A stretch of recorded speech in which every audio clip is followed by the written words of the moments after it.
जैसे जैसे ईरान और इजराइल के बीच जंग तेज होती जा रही है, वैसे वैसे दुनिया भर में चिंता की लहर दौड़ पड़ी है। इस टकराव के बीच सबसे ज्यादा परेशान है वो भारतीय नागरिक जो फिलहाल ईरान में फंसे हुए हैं। लेकिन अब राहत की बात यह है कि भारत सरकार ने इस मामले को बहुत गंभीरता से लिया और अपने लोगों को सुरक्षित निकालने के लिए एक बड़ा और तेज रेस्क्यू ऑपरेशन शुरू कर दिया है। विदेश मंत्रालय ने कंट्रोल रूम की स्थापना की है जो 24 घंटे काम करेगा। इसके जरिए ईरान में फंसे भारतीय और उनके परिवार के लोग भारत में बैठे बैठे अपने अपनों की जानकारी ले सकते हैं। इसके अलावा सरकार ने हेल्पलाइन नंबर और ईमेल आईडी भी जारी कर दिए हैं ताकि कोई भी मदद के लिए सीधे संपर्क कर सके। सबसे खास बात यह है कि ईरान की राजधानी तेहरान में स्थित भारतीय दूतावास ने भी एक 24 घंटे इमरजेंसी हेल्पलाइन एक्टिव कर दी है जो लगातार निगरानी और सहयोग में जुटी हुई है। इस संकट भरे समय में भारत सरकार की तत्परता काबिले तारीफ है। पहले बैच में करीब 100 भारतीयों को सुरक्षित ईरान से निकालकर आर्मेनिया पहुंचाया गया है। ये कदम अचानक नहीं उठाया गया, इसके पीछे भारत और ईरान के बीच हुई कूटनीतिक बातचीत का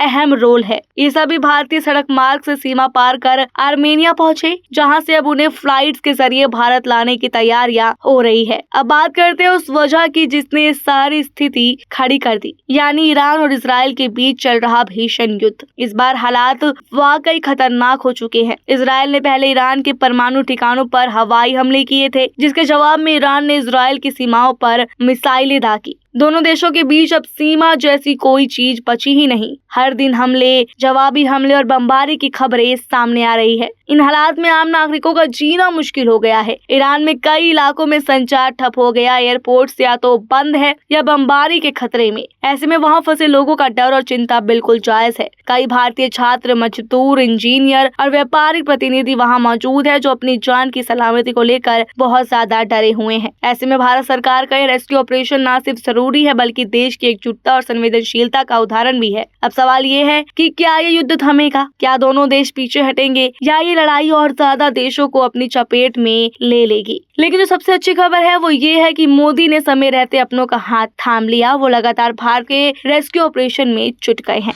बाकी जो लोग अपने परिवारों या दोस्तों के लिए जानकारी चाहते हैं वो भारत सरकार द्वारा जारी किए गए हेल्पलाइन नंबर पर संपर्क कर सकते हैं। ये नंबर और ईमेल 24 घंटे एक्टिव है। ऐसी और वीडियोस के लिए जुड़े रहिए हमारे साथ।